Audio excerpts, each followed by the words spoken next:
আসসালামু আলাইকুম রহমতুল্লাহ।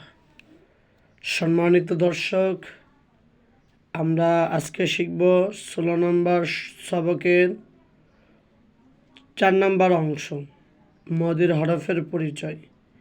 এই মদের হরফগুলো দিয়ে শব্দ গঠন। কফ আলিফ জবর ক, লাম জবর লা, কলা। ক কেন টানলাম? এখানে মদের হরফ হয়েছে, আর মদের হরফ এক আলিফ টান হয়। কীভাবে বুঝবো মদের হরফ হয়েছে? এই জবরের বামে খালি আলিফ এসেছে, এজন্য মদের হরফ। লাম জবর লা, এখানে টান হলো না, তার কারণ হলো হরকত হয়েছে। কিভাবে? লামের ওপর এক জবর হয়েছে, এক জবর এক জের এক পেশকে হরকত বলে। কলা। কাফ আলিফ জবর কা, নুন জবর না, কানা। খ আলিফ জবর খ, ফা জবর ফা, খফা। তা আলিফ জবর তা, বা জবর বা, তাবা।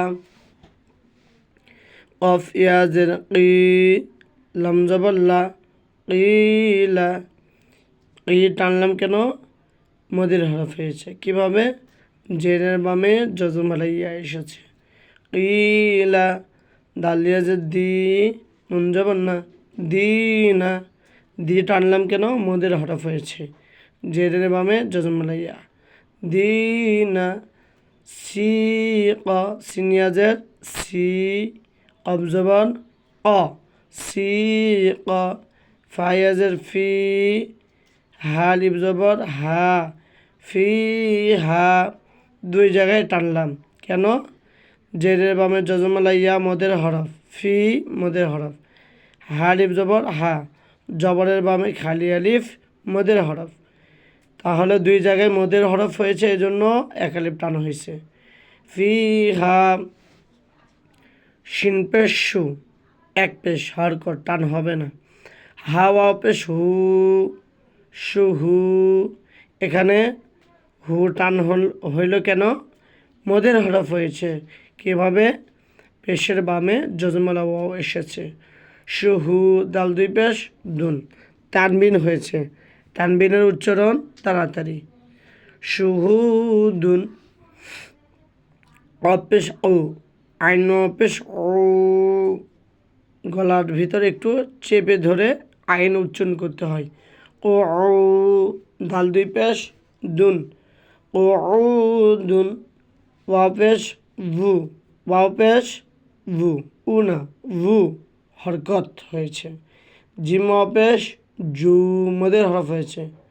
উজু, হা দুই পেশ হুন, তানবিন। উজু হুন। ওয়াও জবর ওয়া, দাল পেশ দু, এক আলিফ টান হবে কেন? মদের হরফ হয়েছে।